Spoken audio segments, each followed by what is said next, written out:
Michael Jameson and Wonky Donkey Sound Studios presents music production.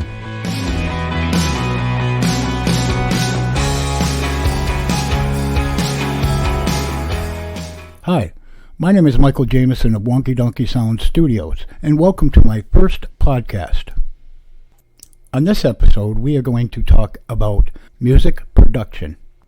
But before we get started, to help support my channel, you can subscribe to YouTube at Michael Jameson 566. That's at Michael Jameson 566.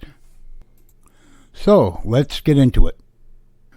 Music production is the process of creating and recording music using various techniques and tools. From songwriting to recording, mixing, and mastering, the music production process is a complex and creative endeavor that requires knowledge and skill and passion. We'll cover the key elements of music production and offer tips and advice for anyone interested in producing music. Step number 1. Songwriting is the foundation of music production. Without a good song, it's impossible to create a great record. Here are some tips for effective songwriting. Well, you obviously need to start with a concept. A song should have a central idea or theme that ties everything together. Whether it's personal experience or social issue, a concept can help you focus your songwriting and create something meaningful. Next, you need to develop your melody. A strong melody is essential for a great song. Experiment with different chord progressions and melodies until you find something that works. Then craft your lyrics. Your lyrics should be both meaningful and memorable. Use vivid imagery, metaphors, and wordplay to bring your lyrics to life. Step 2. Once you have a great song, it's time to start recording. Here are some tips for recording music. The first thing is choose the right equipment. A good microphone, audio interface, and headphones are essential for the recording high-quality music. Choose equipment that suits your needs and budget. You can also find on my YouTube channel budget equipment for starting up your home studio. Set up your recording space. A quiet, acoustically treated room is ideal for recording music. Use soundproofing materials like foam panels or blankets to minimize external noise. I find that the foam works great. I also found that egg crates with the dimples in them also work great for acoustics in a home studio. Experiment with different mic placements.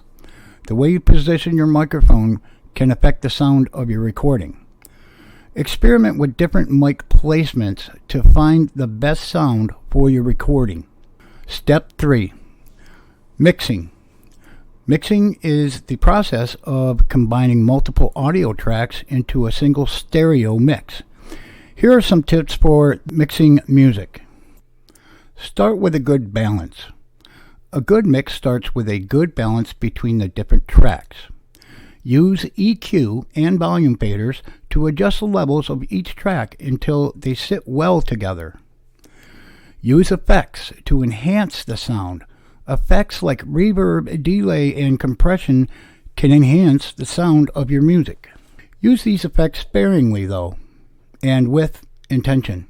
I have found through the years of my recordings that if I use too much effects, it destroys the song. You want to make sure to reference your mix on different systems. Your mix should sound good on a variety of playback systems, from headphones to car speakers.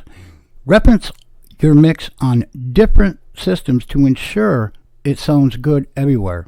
When you reference your mix on different systems, let's say for instance you finish with your mix and you jump in your car and you play it in your car stereo. Well, you certainly don't want it to sound muddy or sound like you're in a tin can. Therefore, Test all your references to have your music sound the same through different systems. Moving on to step 4, mastering. This is the fun part. Mastering is the final step in the music production process. It's the process of preparing your mix for distribution by adjusting the overall sound and loudness of the track. Here are some tips for the mastering process. Make sure to use reference tracks.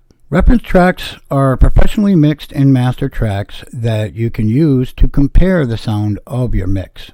Choose reference tracks that are similar in genre and style to your mix. Adjust the EQ and compression. EQ and compression are two key tools for mastering. Use EQ to balance the frequency spectrum of your music, and use compression to control the dynamic range.